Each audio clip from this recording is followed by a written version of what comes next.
La princesa Anne ha revelado el último deseo del rey Charles, una petición tan personal y secreta que ha dejado a William y Harry en completo shock. Pero, ¿y si no fuera un deseo, sino una orden que lo cambia todo? Hoy no vamos a hablar de protocolo. Vamos a desvelar el plan desesperado para salvar la corona o fracturarla para siempre.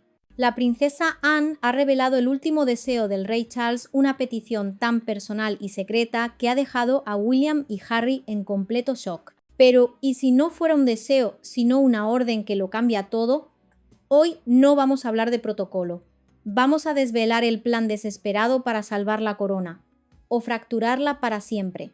Imagínate la escena. Un día gris y plomizo sobre los muros centenarios de Windsor, de esos que parecen absorber el color y el sonido del mundo. El príncipe Harry llega solo. Su figura recortada contra la imponente arquitectura del castillo parece más pequeña, más aislada que nunca. No hay sonrisas para las cámaras, no hay gestos para el público. Solo el sonido de sus pasos sobre la grava, un ritmo solitario que resuena con una tensión casi eléctrica. Dentro, en los grandes salones que han visto pasar a reyes y reinas, el silencio es un personaje más. Es un silencio denso, pesado, lleno de palabras no dichas y de resentimientos acumulados durante años. Sé lo que estaréis pensando, otra reunión familiar de los Windsor, más drama, más protocolo. Muy bonito, sí señor. Pero esto era diferente. La seguridad habitualmente discreta se había reforzado de una manera ostensible. Guardias con rostros impasibles apostados en cada esquina, susurros nerviosos entre el personal de servicio que se apresuraba por los pasillos. Aquello no era una simple conversación familiar para limar asperezas. Aquello tenía el aroma inconfundible de un cónclave, de una de esas reuniones que cambian el curso de la historia.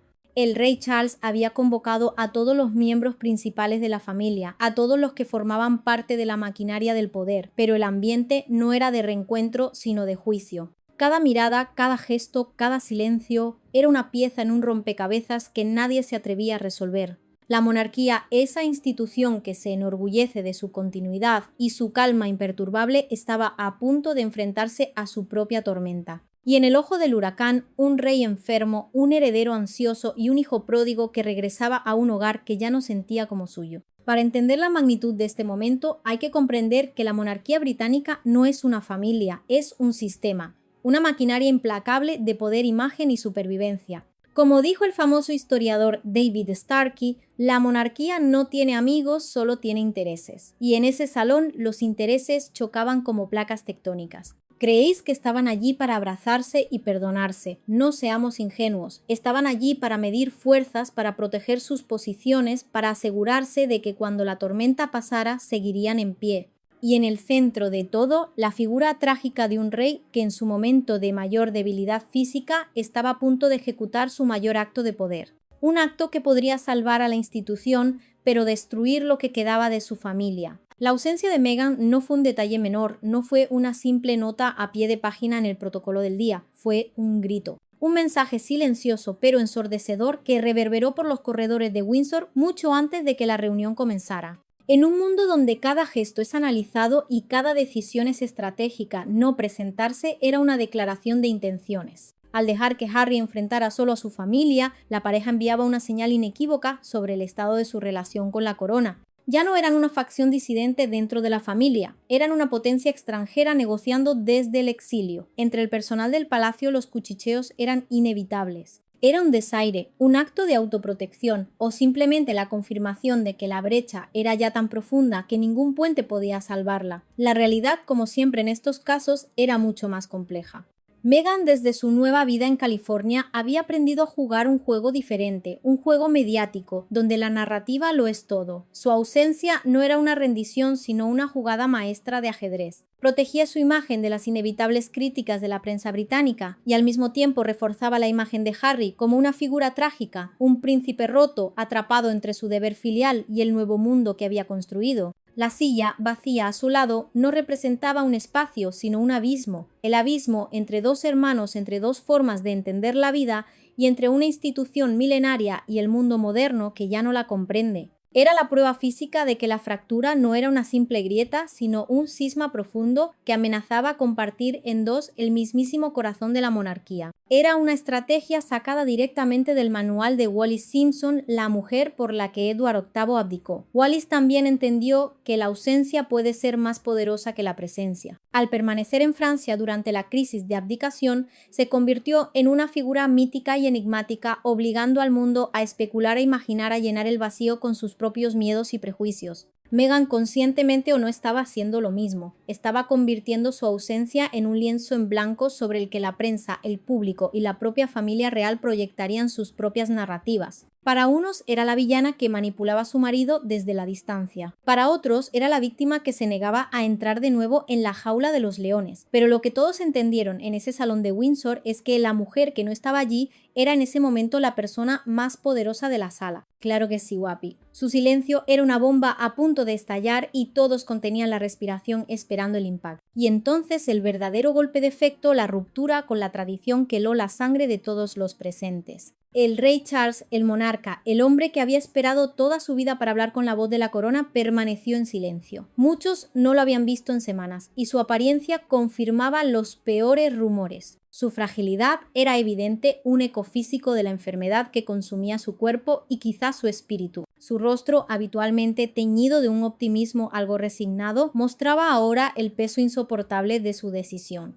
En su lugar se adelantó la princesa Anne. Si la monarquía británica tuviera un ancla, esa sería Anne. Con su postura rígida, su mirada directa y su absoluta falta de sentimentalismo, ella era la encarnación del deber por encima de todo. Siempre un paso por detrás de los herederos, siempre trabajando en silencio, siempre pragmática. Era la única persona en esa sala en la que Charles podía confiar para entregar su mensaje sin adornos, sin diplomacia, sin miedo. Era en ese momento la voz prestada del rey. Verla allí de pie frente a ellos, lista para hablar en nombre de su hermano, fue la señal definitiva de que las reglas del juego habían cambiado para siempre. Ya no se trataba de protocolo o de sucesión natural. Se trataba de supervivencia. Anne, con la carga de la corona sobre sus hombros, se preparó para hablar. Y cuando lo hizo, sus palabras no fueron un anuncio, fueron un seísmo, un temblor que sacudió los cimientos de una institución que se creía eterna. La elección de Anne no fue casual. Charles sabía que en una familia donde las verdades incómodas a menudo se envuelven en capas de ceremonia y eufemismos, necesitaba a alguien que fuera un bisturí, a alguien que cortara directamente hasta el hueso. Anne era esa persona. Su reputación de honestidad brutal a veces la ponía en conflicto con la preferencia de la monarquía por la diplomacia suave, pero en este momento de crisis su franqueza era exactamente lo que se necesitaba. Era como la figura de la reina regente en las antiguas monarquías, una mujer que asume el poder no por ambición sino por necesidad para proteger el trono de un rey incapacitado. Pensad en Catalina de Médici en la Francia del siglo XVI, gobernando a través de sus hijos en una época de guerras religiosas. O en la emperatriz Cixi en China, que controló el imperio desde detrás del trono durante décadas. Anne no era una regente oficial, pero en ese instante canalizaba ese mismo espíritu, el poder que emana de la lealtad absoluta y de la comprensión de que a veces para salvar una corona hay que ser más duro que el propio rey. Cada uno en esa sala lo entendió. El silencio de Charles no era un signo de debilidad, sino una transferencia estratégica de poder. Estaba usando a su hermana como un escudo y como una espada. Un escudo para protegerse del estrés emocional del enfrentamiento y una espada para ejecutar una decisión que él mismo quizás ya no tenía la fuerza para defender. Todos contuvieron la respiración. La voz de la corona por primera vez en mucho tiempo iba a ser la de una mujer, y todos sabían que no se andaría con rodeos. Cuando la princesa Anne habló su voz, cortó la tensión como un cuchillo al rojo vivo. No hubo preámbulos, no hubo discursos sobre el deber o la tradición, solo la cruda y brutal realidad. Su Majestad ha decidido que la transición debe acelerarse, dijo, y cada palabra resonó en el silencio sepulcral del salón. Lo que se esperaba que fuera una transición gradual, un traspaso de poderes que duraría años, se había comprimido en cuestión de meses. El reinado de Charles, el más largo y pacientemente esperado de la historia británica, sería también uno de los más breves. El rostro de William fue un libro abierto. La sorpresa inicial dio paso a una palidez casi fantasmal. La corona, ese destino que siempre había visto en el horizonte lejano de su vida, ahora se abalanzaba sobre él a una velocidad vertiginosa. El peso de 1000 años de historia cayó sobre sus hombros en un solo instante. Sus ojos, por un segundo fugaz, buscaron los de su hermano. En esa mirada cruzada entre William y Harry, a pesar de la distancia y el rencor, pasó un entendimiento tácito, un reconocimiento compartido del momento irreversible que estaban viviendo. Era el final de una era, el final de su juventud, el final de cualquier esperanza de una vida normal. Para William era el comienzo de su reinado. Para Harry era la confirmación final de que su camino estaba para siempre fuera de esos muros. El plan del rey no era solo un cambio de monarca, era una refundación, una revisión total de lo que significaba ser rey en el siglo XXI. La monarquía, tal y como la conocían, estaba a punto de ser desmantelada y reconstruida pieza por pieza. Esto no era una abdicación en el sentido clásico como la de Edward VIII. Aquello fue un escándalo, una elección personal que casi destruye la institución. Esto era diferente. Era una abdicación forzada por la biología, una reestructuración estratégica en toda regla. Charles estaba estudiando los ejemplos de otras monarquías europeas que habían gestionado transiciones similares. Miraba a la reina Margarita de Dinamarca, que abdicó recientemente en favor de su hijo Federico, o al rey Juan Carlos I de España, que pasó el testigo a su hijo Felipe VI en un momento de crisis institucional. Charles quería evitar el caos. Quería una transición controlada, limpia, quirúrgica. El plan, según desgranó Anne con una calma aterradora, incluía no solo la sucesión, sino una drástica reducción del número de working royals, la apertura de más propiedades reales al público y una reforma de las finanzas de la monarquía que habría sido impensable bajo el reinado de su madre. Ya no se trataba de tradición, se trataba de supervivencia en una era escéptica. William seguiría heredando el trono, sí, pero la monarquía que lo rodearía sería una versión más ligera, más ágil, más moderna. Una monarquía diseñada para sobrevivir, no para impresionar. Y la carga de esa supervivencia de repente recaía por completo en sus hombros. La gente estaba flipando. El futuro había llegado y no había pedido permiso. Apenas terminaron de resonar las palabras de Anne, el castillo de naipes se vino abajo. El decoro real, esa fina capa de barniz que oculta las disfunciones familiares más profundas, se hizo añicos. Los argumentos estallaron no como un debate civilizado, sino como el estallido de una presa que ha contenido demasiada presión durante demasiado tiempo. El príncipe Edward, habitualmente el pacificador, el mediador silencioso de la familia, se encontró atrapado en el fuego cruzado su rostro una máscara de confusión y angustia. Incluso Camilla, que desde su ascenso a reina consorte había mantenido un perfil exquisitamente discreto en los asuntos familiares, no pudo contenerse. Su preocupación no era por el poder, sino por la velocidad del cambio. Estaban preparados. Había sopesado el rey el impacto que una transición tan abrupta tendría en la estabilidad de la institución y sobre todo en la de su hijo. Sus palabras, aunque mesuradas, revelaban un profundo temor a que el plan concebido desde la desesperación de un hombre enfermo pudiera tener consecuencias catastróficas. Cada uno de los presentes luchaba por asimilar la magnitud del cambio. Era como si el suelo bajo sus pies se hubiera vuelto líquido. Las certezas, los roles, el futuro quedaban por sentado, todo se había evaporado en un instante.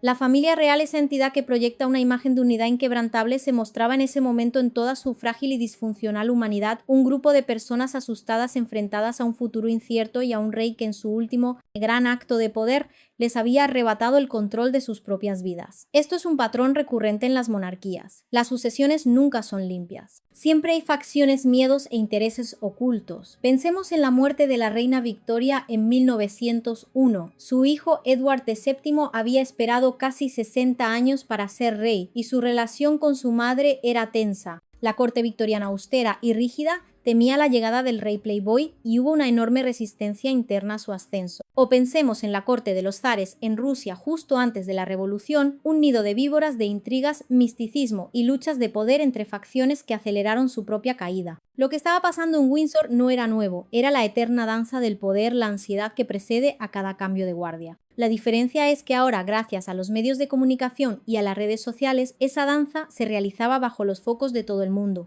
Cada palabra, cada gesto, cada expresión de pánico sería analizada y juzgada por millones. William lo sabía, Camilla lo sabía, y Harry, desde su rincón, observaba el caos con una mezcla de vindicación y tristeza. El sistema que lo había expulsado ahora se devoraba a sí mismo, y él por primera vez no era el centro del problema.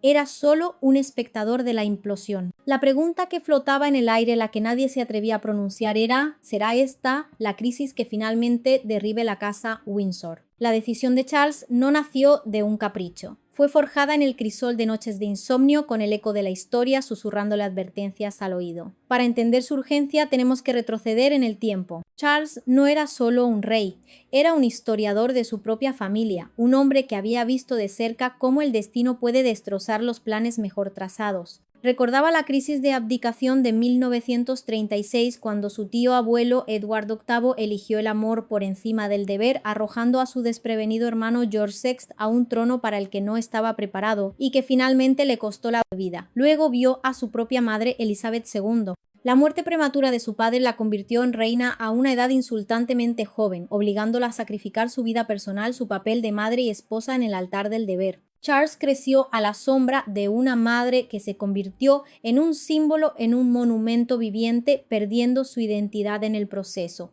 Su relación fue distante, marcada por el protocolo. Él aprendió desde niño que la corona no era un privilegio sino una condena, una jaula dorada que te aísla del mundo. Cuando Elizabeth murió en 2022, la monarquía perdió su último pilar de estabilidad. Su reinado de 70 años había sido tan largo y constante que había enmascarado las profundas grietas de la institución. Y entonces llegó el diagnóstico de cáncer de Charles. El tiempo, ese lujo que siempre había tenido en abundancia, se convirtió de repente en su mayor enemigo. La ironía era cruel, el heredero más paciente de la historia se enfrentaba a la posibilidad de tener el reinado más corto. Determinado a que William no heredara las mismas debilidades institucionales que él había sufrido, Charles tomó la decisión más radical de su vida: quemar las naves, forzar el cambio y proteger el futuro de la monarquía, aunque eso significara sacrificar su propio legado. En medio del caos de las dudas y de los miedos, una figura se movía con una calma y una seguridad que resultaban casi sobrenaturales. Kate. Sin anuncios oficiales, sin fanfarria, se había deslizado hacia el centro del poder, convirtiéndose no solo en la futura reina consorte, sino en el verdadero ancla emocional de la monarquía, donde Diana había luchado desesperadamente contra los barrotes de la jaula dorada y Meghan la había rechazado de plano. Kate demostró una asombrosa capacidad de adaptación. Aprendió a dominar la jaula, a decorarla a su gusto, a convertirla en su fortaleza. Asumió responsabilidades en solitario, desde programas de desarrollo infantil hasta cumbres de salud mental, y recibió a dignatarios extranjeros con una confianza que impresionaba a los diplomáticos más veteranos. Se convirtió en la figura de estabilidad a la que tanto el público como la propia familia podían aferrarse. William llevaría la corona, pero todos sabían que Kate era quien sostenía el corazón de la futura monarquía. Su relación con Charles había evolucionado de la formalidad distante a un afecto genuino. El rey cada vez más buscaba su consejo en asuntos familiares, reconociendo en ella la estabilidad y el pragmatismo que su propio matrimonio con Diana nunca tuvo. Kate no era una princesa triste ni una rebelde, era una estratega, una mujer que entendió que la verdadera fuerza no reside en desafiar al sistema, sino en dominarlo desde dentro. Su silencio era su poder, su constancia era su arma. Kate es la encarnación del famoso lema de la reina Elizabeth: Never complain, never explain, nunca te quejes, nunca des explicaciones. Pero ella lo llevó a un nuevo nivel. No es que no se quejara, es que parecía inmune al caos que la rodeaba. Proyectaba una serenidad que era a la vez admirable y para sus detractores un poco inquietante. ¿Era real esa calma? ¿O era la máscara perfectamente construida de una mujer con una ambición de hierro? La respuesta probablemente es una mezcla de ambas. Kate Middleton es sin duda una mujer disciplinada y fuerte, pero también es una maestra del juego de la percepción. Entendió quizás mejor que nadie que en la monarquía moderna la imagen no es solo una parte del trabajo, es el trabajo. El origen de clase media de Kate antaño, motivo de sutiles burlas por parte de los cortesanos más snobs que la consideraban demasiado común, se había convertido en su mayor activo. Representaba una conexión vital con la vida de los británicos corrientes, un puente hacia una realidad que el resto de la familia solo podía observar desde la distancia. La propia reina Elizabeth II había reconocido su presencia firme desde el principio, viendo en ella la solidez que la institución necesitaba. Mientras otros como Camilla la vieron inicialmente con recelo como una potencial rival en influencia, Kate se ganó su lugar no con intrigas sino con un servicio impecable y una lealtad a prueba de bombas. Su manejo de las crisis públicas fue una clase magistral de poder blando. Cuando Meghan Markle afirmó en su entrevista con Oprah que Kate la había hecho llorar, ella mantuvo un silencio digno. No emitió comunicados, no concedió entrevistas vengativas, simplemente continuó con su trabajo con una visibilidad aún mayor. Esta contención demostró una fortaleza que se ganó el respeto de los asesores reales y del público. Sus índices de aprobación superaban con frecuencia a los de todos los demás miembros de la familia, incluido a veces a su propio marido. Detrás de los muros del palacio, su influencia era aún mayor. Modernizó la crianza real, insistiendo en que sus hijos tuvieran experiencias fuera de la burbuja del privilegio. En las reuniones del consejo privado, su juicio sereno y su coherencia le ganaron la confianza de todos. Mientras otros generaban titulares con escándalos, Kate construía credibilidad a través de un servicio silencioso y fiable. En un sistema familiar a menudo criticado por su frialdad emocional, ella introdujo calidez y normalidad, sin por ello dejar de respetar las tradiciones necesarias. Era el equilibrio perfecto, la modernidad envuelta en tradición, la pieza que la monarquía no sabía que necesitaba hasta que la tuvo. Su papel recuerda al de consortes históricas que, sin tener poder oficial, se convirtieron en figuras clave por su inteligencia y su capacidad para navegar las peligrosas aguas de la corte. Pensemos en la emperatriz Josefina, la esposa de Napoleón. Aunque él la amaba, su incapacidad para darle un heredero la puso en una posición vulnerable. Sin embargo, su encanto, su elegancia y su habilidad social fueron cruciales para consolidar el poder de Napoleón en los primeros años del imperio. O pensemos en la reina Luisa de Prusia, que se enfrentó a Napoleón para defender a su país y se convirtió en un símbolo de la resistencia alemana. Kate, a su manera, está haciendo algo similar. No tiene sangre real, pero ha demostrado tener una comprensión innata de lo que se necesita para sobrevivir y prosperar en ese entorno. Se ha convertido en el centro emocional de la familia, la persona a la que todos acuden en busca de consejo o consuelo. Incluso se dice que los corgis de la reina, notoriamente selectivos en sus afectos, respondían positivamente a su presencia. En la coronación de Charles, su presencia al lado de William no era solo protocolaria. Era un mensaje. El futuro de pie, con confianza junto al presente, listos para dar un paso al frente cuando fuera necesario. La monarquía tenía un ancla, y esa ancla era Kate. Mientras Kate consolidaba su poder, Harry permanecía atrapado entre dos mundos. Su nueva vida en California echaba raíces, pero su identidad británica, su sangre, lo mantenía atado a la institución que había abandonado.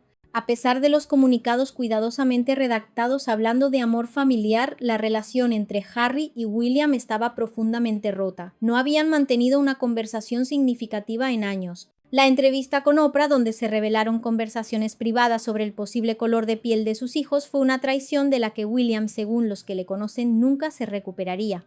Luego vino Spare, la autobiografía de Harry, un libro que no solo ensanchó la brecha, sino que la dinamitó.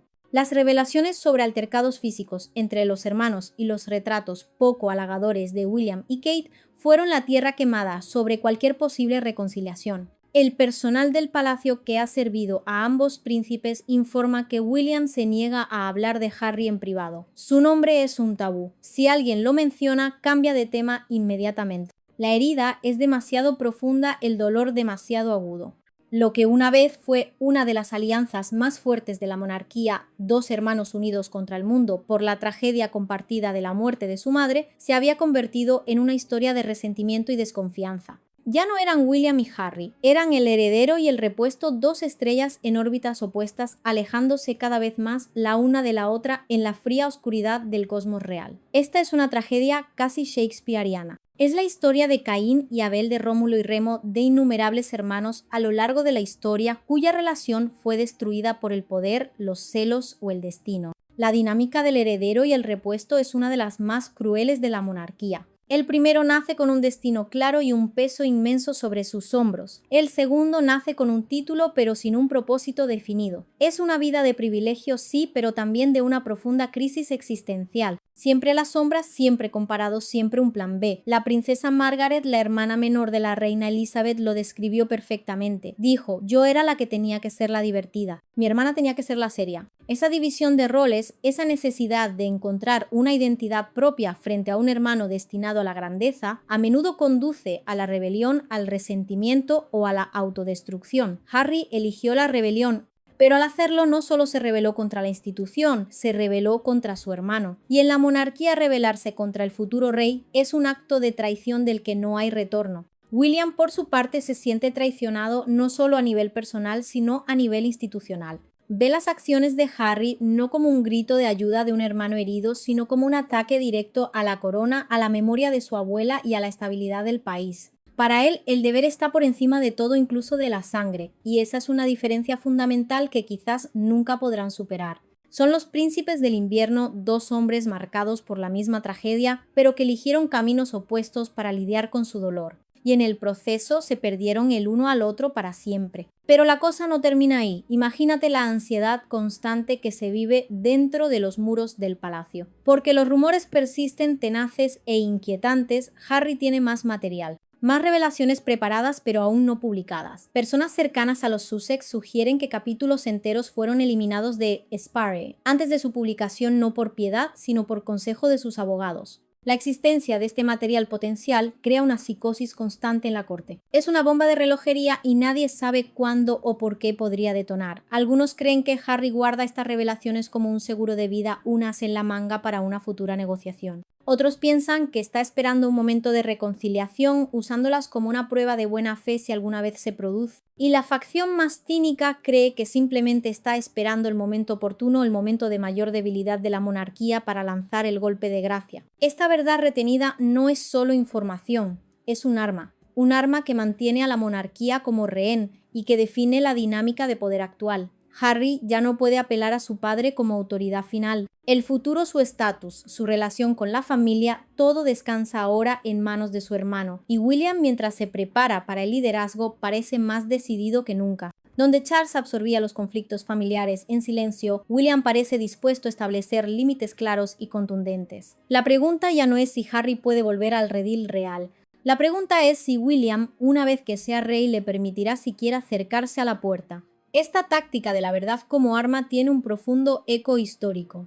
En el siglo XVI, durante la Reforma, los panfletos y los libelos se convirtieron en armas de propaganda masiva. El primero nace con un destino claro y un peso inmenso sobre sus hombros. El segundo nace con un título pero sin un propósito definido. Es una vida de privilegios, sí, pero también de una profunda crisis existencial. Siempre a la sombra, siempre comparado, siempre un plan B. La princesa Margaret, la hermana menor de la reina Elizabeth, lo describió perfectamente. Dijo: yo era la que tenía que ser la divertida. Mi hermana tenía que ser la seria. Su verdad es su narrativa y la está utilizando para librar una guerra de percepción contra una de las instituciones más poderosas del mundo. Sin embargo, hay un riesgo. Como dijo una vez el filósofo Friedrich Nietzsche, quien con monstruos lucha, cuide de no convertirse a su vez en monstruo. Al usar la verdad como un arma, Harry corre el riesgo de convertirse en aquello que critica una figura que manipula la información para sus propios fines. Y mientras tanto en el palacio la paranoia crece. Cada llamada telefónica, cada correo electrónico, cada conversación en los pasillos se ve con sospecha. La maquinaria de poder de la monarquía, que ha sobrevivido a guerras y revoluciones, se encuentra ahora amenazada no por un ejército extranjero, sino por los secretos que uno de los suyos podría revelar. Es una guerra fría, silenciosa y brutal, y se está librando en los titulares de todo el mundo. Otro de los grandes frentes abiertos para la monarquía es su relación con las naciones de la Commonwealth. Durante el reinado de Elizabeth II, su inmensa popularidad personal actuó como un pegamento que mantuvo unidas estas conexiones incluso cuando muchas antiguas colonias empezaban a cuestionar su relación con Gran Bretaña. Tras su muerte, el pegamento se secó. Varias naciones del Caribe, siguiendo el ejemplo de Barbados en 2021, iniciaron procesos formales para eliminar al monarca británico como jefe de Estado. Muchos esperaban que Charles luchara por preservar estos roles tradicionales, pero su enfoque fue sorprendentemente pragmático. En privado reconoció que esta evolución era inevitable y en cierto modo saludable. Su estrategia no consistía en luchar por mantener posiciones de liderazgo simbólicas, sino en transformar esas relaciones en alianzas significativas basadas en intereses compartidos, no en obligaciones históricas. Esto no es solo un cambio de política exterior, es una redefinición fundamental de lo que significa ser británico en el mundo. Durante siglos, estas relaciones fueron la base de la influencia global de Gran Bretaña. Ahora tanto Charles como William reconocen que aferrarse a estructuras de poder obsoletas solo acelerará su colapso. William ha sido fundamental en esta nueva visión. Sus giras por la Commonwealth ya no se centran en deberes ceremoniales, sino en iniciativas climáticas, asociaciones educativas e intercambios culturales. Tras bambalinas se reúne con jóvenes líderes para entender sus perspectivas, enfrentándose a veces a verdades incómodas sobre el pasado colonial de su país. Es una apuesta arriesgada. Es la monarquía encogiéndose voluntariamente, cediendo poder simbólico con la esperanza de mantener una relevancia real en un mundo que ya no se inclina por deferencia. Este proceso es doloroso y está lleno de ironías. Es el ocaso de los ídolos del que hablaba Nietzsche, el momento en que las grandes narrativas que sostenían un imperio se desmoronan. La Commonwealth fue una forma de mantener la influencia británica después del fin del imperio, una especie de club de ex colonias con la reina a la cabeza. Pero las nuevas generaciones de estos países ya no sienten esa conexión. Ven la monarquía no como un símbolo de unidad, sino como un recordatorio de un pasado de opresión y explotación. Charles y William lo entienden. Saben que no pueden luchar contra la marea de la historia. Su única opción es intentar surfearla. Están intentando transformar una relación basada en la dominación en una basada en la asociación. Es un cambio radical. En lugar de ser la cabeza de un imperio, el rey de Inglaterra aspira a ser el presidente de un club. Es una degradación de estatus, sí, pero es también la única forma de que la Commonwealth sobreviva. La corona se está encogiendo para no romperse. Está sacrificando su antiguo esplendor por una relevancia futura. Es una jugada audaz y llena de riesgos. Pero en el siglo XXI, para una institución como la monarquía, quizás la única forma de sobrevivir es aprender a ser más pequeña. Mientras los dramas familiares y las crisis geopolíticas ocupan los titulares, una transición mucho más silenciosa, pero infinitamente más importante, ya está en marcha. A espaldas del público, William y Kate están asumiendo cada vez más responsabilidades. Los informes indican que William ahora recibe las cajas rojas del gobierno junto a su padre. Estas cajas llenas de documentos secretos e informes de inteligencia son el vínculo diario entre el monarca y el Estado. Compartirlas es la señal más clara de un traspaso de poder gradual pero definitivo. La participación de William en reuniones con el primer ministro y líderes internacionales es cada vez mayor. No es un simple observador, es un participante activo, un aprendiz que se prepara paso a paso para el peso de la corona. Lo están preparando para el trabajo más solitario del mundo. Kate, por su parte, ha perfeccionado su papel de consorte actuando como una embajadora de facto, suavizando las relaciones diplomáticas y proyectando una imagen de modernidad y competencia. El plan de Charles es meticuloso. No quiere que William se enfrente al caos de una sucesión apresurada como le ocurrió a su abuelo. Quiere que su hijo esté, como dicen los británicos, match fit, en plena forma para el puesto. Está construyendo un puente invisible entre su reinado y el siguiente, asegurándose de que la transferencia de poder sea tan fluida que el público apenas la note. Pero esta preparación acelerada tiene un coste emocional inmenso. Cada nueva responsabilidad para William es un recordatorio de la salud declinante de su padre, un paso más hacia un futuro que, aunque inevitable, llega demasiado pronto. Este concepto de una transición silenciosa es una de las grandes obsesiones de las monarquías estables. Se trata de proyectar una imagen de continuidad ininterrumpida de que el rey nunca muere. El rey ha muerto. ¡Viva el rey!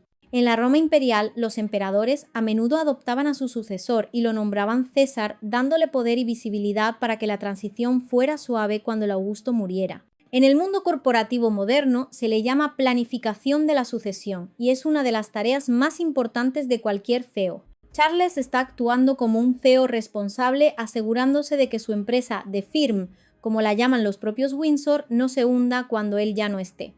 Está aplicando las lecciones de la historia a su propia situación. Sabe que las monarquías no caen por ataques externos, sino por debilidad interna, por sucesiones mal gestionadas, por herederos no preparados, por luchas de poder que paralizan la institución. Lo que estamos presenciando no es solo un drama familiar. Es una clase magistral en tiempo real sobre la gestión de una crisis de sucesión en una de las instituciones más antiguas del mundo. Y William es el estudiante estrella aprendiendo a marchas forzadas. Cada caja roja que abre, cada reunión a la que asiste es una lección.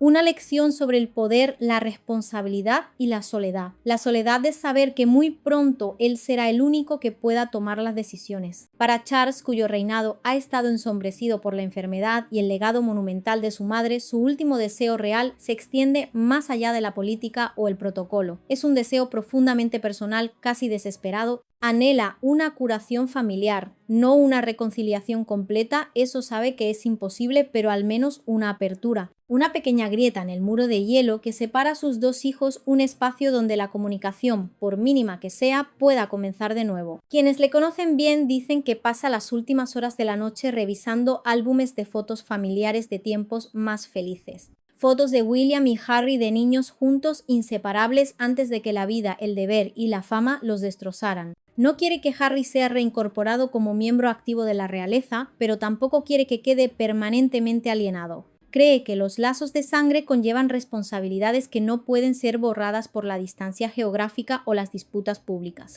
Esta preocupación se ha intensificado con el deterioro de su salud, creando un sentido de urgencia por sanar las heridas familiares antes de que sea demasiado tarde. El rey ha mantenido una comunicación privada con Harry a través de intermediarios de confianza, incluso cuando la conversación directa se volvió demasiado difícil. Se ha convertido en el centro emocional de la familia, la persona a la que todos acuden en busca de consejo o consuelo. Incluso se dice que los corgis de la reina, notoriamente selectivos en sus afectos, respondían positivamente a su presencia. En la coronación de Charles, su presencia al lado de William no era solo protocolaria, era un mensaje: el futuro de pie, con confianza junto al presente, listos para dar un paso al frente cuando fuera necesario. Charles, al igual que Lear, ha tenido una relación complicada con sus hijos. Su divorcio de Diana, su relación con Camilla, todo ha dejado cicatrices profundas.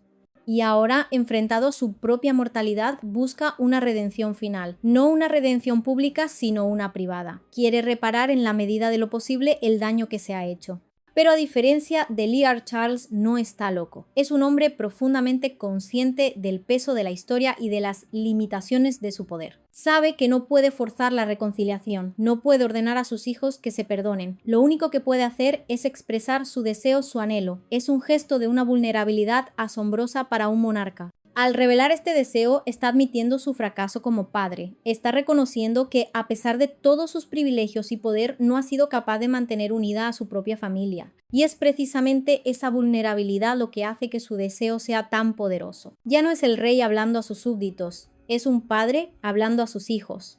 Un padre que solo quiere ser querido y ver a sus hijos en paz antes de morir. Una petición tan humana, tan universal, que por un momento nos hace olvidar que estamos hablando de reyes y príncipes, y nos recuerda que al final del día solo son una familia rota como tantas otras. Fue la princesa Anne, una vez más, quien tuvo que transmitir este mensaje tan personal durante la reunión en Windsor, y lo hizo con su característica franqueza. Como alguien respetado tanto por William como por Harry por su enfoque sensato y sin rodeos, transmitió el deseo de Charles como una cuestión de deber, no de emoción. No hubo lágrimas, no hubo súplicas, solo la exposición clara de la voluntad del rey. Su visión es compleja, un intento de proteger la institución sin abandonar por completo a su hijo. Espera dejar atrás no solo una monarquía funcional, sino una familia que no se haya desintegrado por completo. Es el último ruego de un padre a un rey de un hombre a la historia. Es la tragedia del rey Lear de Shakespeare, un monarca anciano que al final de su vida se da cuenta de que el poder y el reino no significan nada si ha perdido el amor de sus hijos. En su lugar, Charles ha encargado a sus asesores más fiables la creación de posibles vías de comunicación, planes de contingencia que podrían activarse cuando llegue el momento adecuado. Estos planes, se dice, descansan en una caja fuerte privada en su estudio personal, listos para ser implementados si su estado empeora significativamente. La monarquía puede planificar ceremonias y emitir comunicados, pero no puede curar heridas emocionales por decreto real. No puede deshacer revelaciones públicas o sanar traiciones privadas con protocolo. Charles intentó crear un espacio para el entendimiento, pero si esa oportunidad se aprovechará o no es algo que ya está fuera de su control. Anne actuó como una mensajera en una tragedia griega, como el coro que anuncia el destino inevitable pero no puede hacer nada para cambiarlo. Su papel era traducir el dolor de un padre al lenguaje frío e implacable del deber real. Tenía que despojar el mensaje de toda emoción para que pudiera ser recibido como una directiva, no como una súplica. Si lo hubiera presentado como el ruego de un padre moribundo, habría sido fácilmente descartado por William como un chantaje emocional. Al presentarlo como una cuestión de deber hacia la corona, le daba a William una razón institucional para considerarlo. Era una jugada brillante, llena de la sabiduría pragmática de Anne. Ella sabía que la única manera de llegar a William era apelar a su sentido del deber, el mismo que lo estaba separando de su hermano. Era una paradoja cruel. Estaba usando el lenguaje del deber para intentar sanar una herida causada por el deber, pero incluso con toda su habilidad, Anne no podía hacer milagros. Podía entregar el mensaje, pero no podía cambiar los corazones de quienes lo recibían. Podía abrir una puerta, pero no podía obligar a nadie a cruzarla. Al final, su papel fue el de una simple mensajera, una portadora de una esperanza frágil en un mar de resentimiento. Y mientras hablaba, su rostro impasible no podía ocultar del todo la tristeza en sus ojos. La tristeza de saber que estaba pidiendo lo imposible, la tristeza de ver a su familia y a la institución que había servido toda su vida desmoronarse ante sus ojos. Y así todo el peso recae sobre William.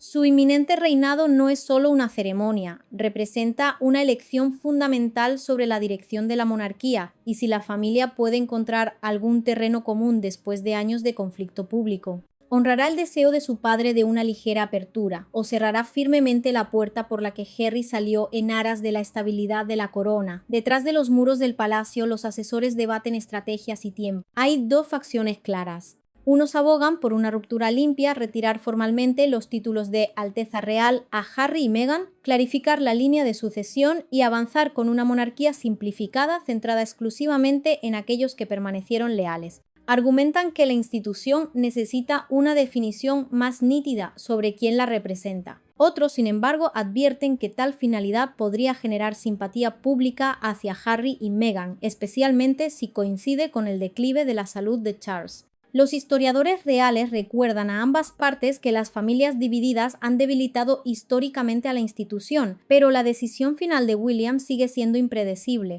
Los que están más cerca de él informan de una creciente confianza en su propio juicio y una voluntad de tomar decisiones difíciles. El mensaje final de Charles no fue solo una petición, fue una prueba. Una prueba de la visión de William para el futuro de la monarquía y de su capacidad para equilibrar las necesidades institucionales con los lazos familiares. La respuesta que dé no solo definirá la dinámica familiar, sino la percepción pública de la monarquía durante las próximas décadas. William se enfrenta al dilema del estadista, un dilema que ha perseguido a los líderes a lo largo de la historia. Es el mismo dilema que enfrentó Abraham Lincoln durante la Guerra Civil estadounidense. ¿Debía priorizar la reconciliación con el sur para sanar a la nación o debía imponer un castigo severo para asegurar que la traición nunca se repitiera? Es el mismo dilema que enfrentó Nelson Mandela en Sudáfrica. Venganza o perdón, justicia o estabilidad. William ha demostrado ser un hombre más pragmático y menos sentimental que su padre.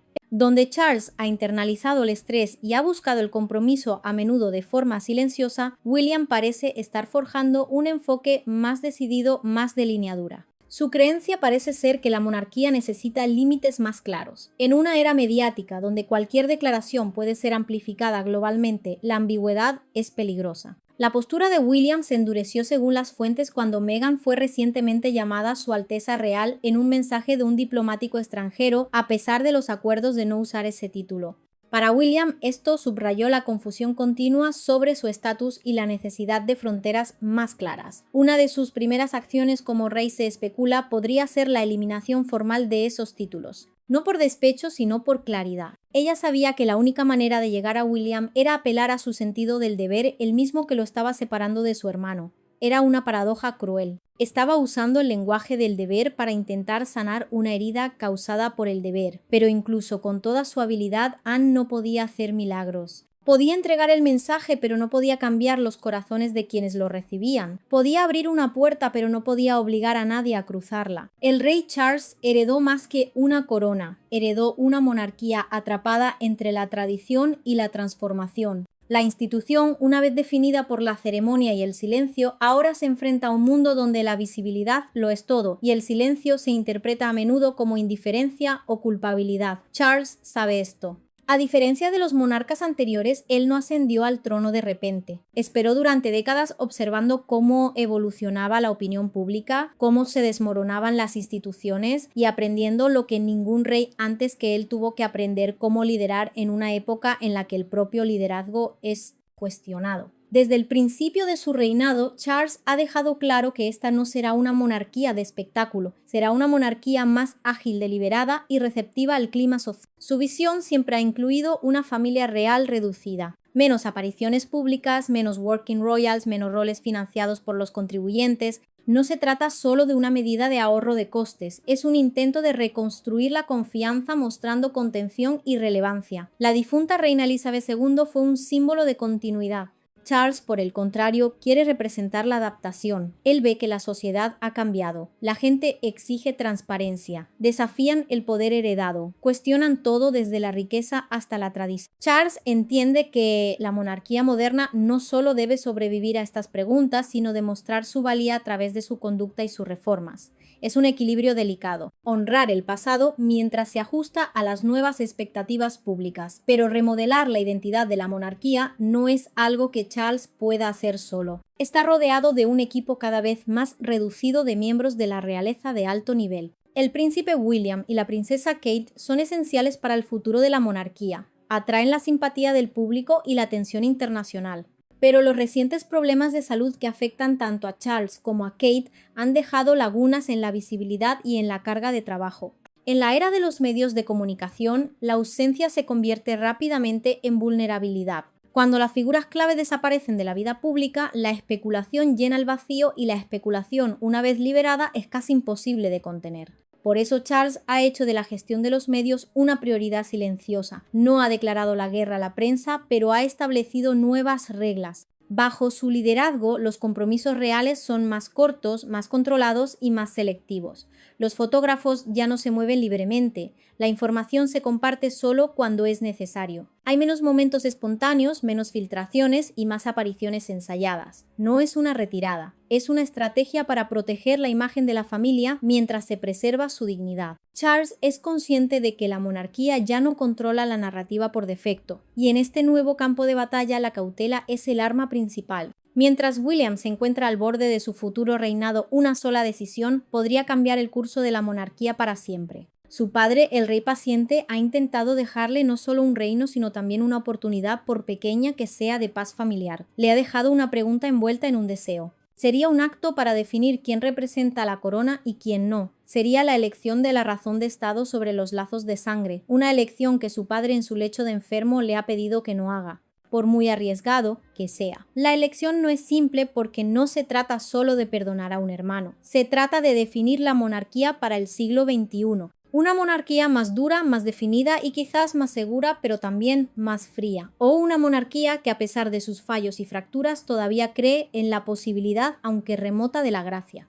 El legado de Charles y el futuro de William se decidirán en esa respuesta. El mundo observa esperando ver si de las cenizas de esta familia rota puede surgir la concordia o si el invierno entre los dos príncipes será finalmente eterno. Charles está intentando modernizar a través de la disciplina, no del drama. Está remodelando la identidad de la monarquía a través de una escala reducida y un mayor control. No persigue la popularidad, sino la legitimidad.